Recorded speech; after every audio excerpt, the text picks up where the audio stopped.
Hey, what's going on, guys? If you've been following my channel for a while, then you probably know that I like to take difficult concepts and try to explain them in a simple way so that you can really wrap your head around it. So in this video, I'm going to try and explain the basics of MVC. Now, I'm not going to go into too much depth because I want this to be beginner friendly. I also want it to be short. And like I say in many of these videos, feel free to share your opinion and knowledge or disagree. Just be respectful to everybody. So MVC stands for Model View Controller, and it's a software architectural design pattern. Now, I'm explaining this from a web development point of view. It works a little different for other types of programming, and some programmers even say that you can't have true MVC in web development or in a web framework. And I'm not going to debate whether that's true or not, but I'm going to be explaining things from a web dev perspective. All right, so MVC is definitely one of the most frequently used design patterns. Most of the popular web frameworks use at least some parts of MVC. And the general purpose or goal is to separate functionality, not just functionality, but logic and the interface, all kinds of things in an application. So this promotes organized programming, and it allows multiple developers to work on the same project with ease. Okay, and this is somewhat true for all design patterns, but especially with MVC.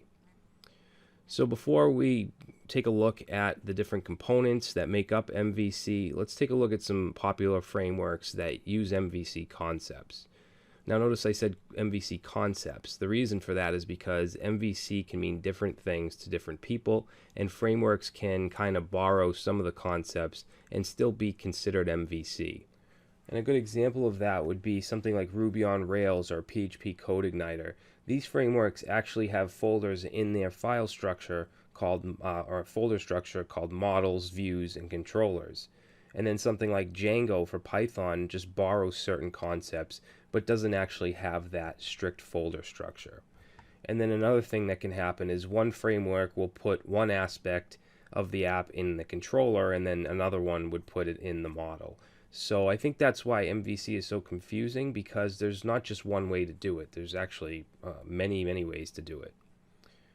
Alright, so we're going to now get into the three components of MVC, which is Model View Controller. So first we have the model, which is responsible for getting and manipulating the data. So it's basically the brain of the application. Usually it interacts with some kind of database. This could be a relational database like MySQL or a NoSQL database like MongoDB. It really doesn't matter. And in many frameworks that support multiple databases, the model code will stay the exact same. Okay, it's just the database driver that needs to change.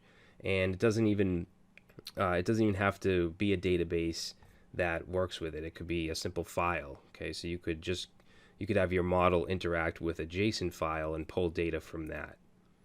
Alright, so it takes care of queries like select, insert, update, delete.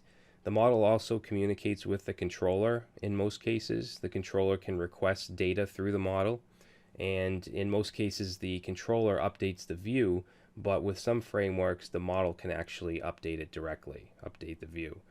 Another example of what makes MVC complicated. So just realize that there's different implementations and they can act differently from framework to framework. Alright, so next we have the view, and you can probably guess what that takes care of. That's the actual view of the application. So it's the user interface. It's what the user sees when they interact with the application. So the view usually consists of HTML and CSS along with dynamic values sent from the controller. So the controller does communicate with the view as well as the model. Now, depending on which framework you use, the template engine may vary. And the template engine is what allows dynamic data. If you have straight HTML, we can't output variables, we can't use logic like an if statement. So with template engines, we can do that stuff right in the view or right in the template. So some examples of template engines would be Handlebars, Dust. These are based on JavaScript. Then we have, for Ruby on Rails, we have ERB, which is embedded Ruby. You can also use HAML, HAML. And then with Python, you have Flask. With Flask, you have Jinja or Jinja 2. And there's a lot more of them out there, and some do more than others, some are better than others. but you have a lot to choose from, especially with JavaScript. All right, so finally we have the controller, and the controller takes in user input. So this could be from a user visiting a page, or clicking a link, which makes a GET request, or submitting a form, which makes a POST request.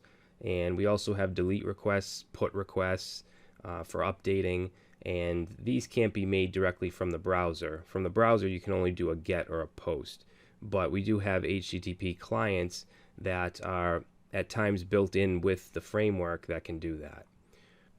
Now the controller acts as kind of a middleman between the model and the view.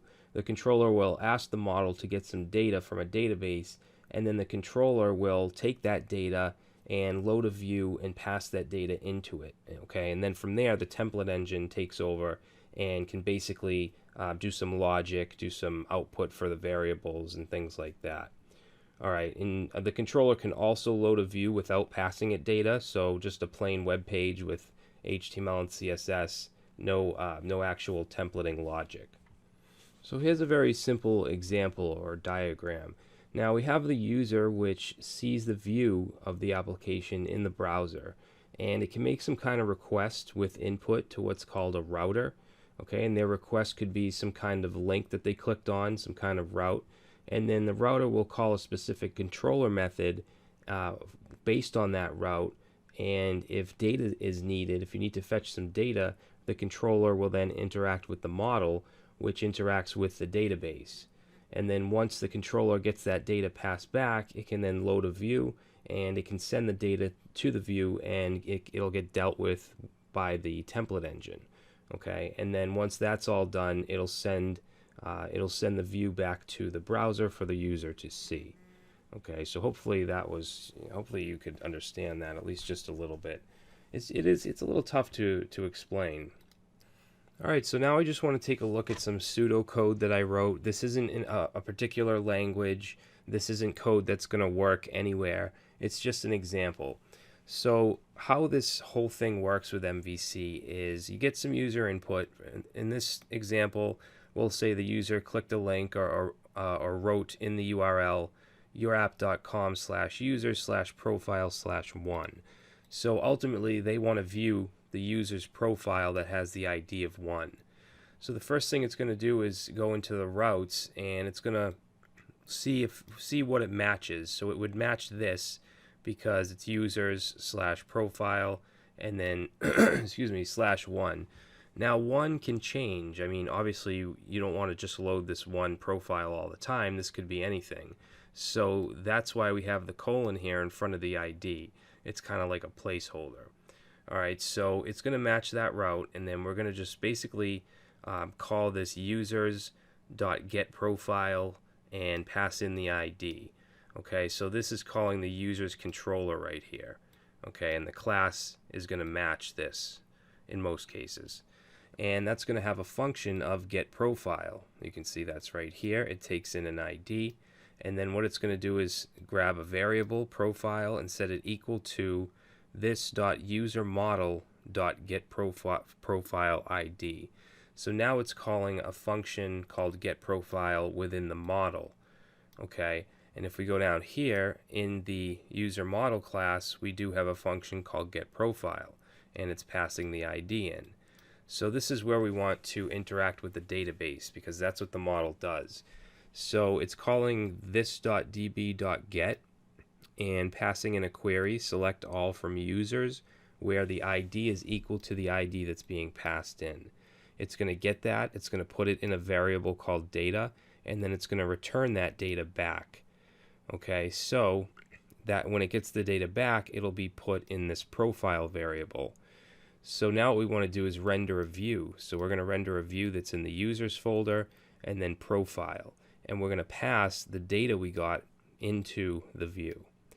Okay, and then down here in the actual view file, the template engine will basically make it so that we can insert these dynamic values right in the HTML. Many of them use this syntax, the double curly brace. Some use one curly brace. Some use percent signs and curly braces. So it's all different depending on what engine you're using. So what it's doing is it's going to display the user's name in the H1 and then an email and a phone number in the list item. Okay, so that's how that all works. Hopefully that was somewhat clear and you can understand. To me, this code looks a lot like CodeIgniter for PHP, but they're all relatively similar in some way. Okay, they all go by the model being the data and the controller being kind of the traffic controller and the view being what the user sees and also interacts with. Alright, so hopefully you guys like this. Please subscribe if you're not. Please leave a like if you did like it. You can leave a dislike if you didn't. And thanks for watching.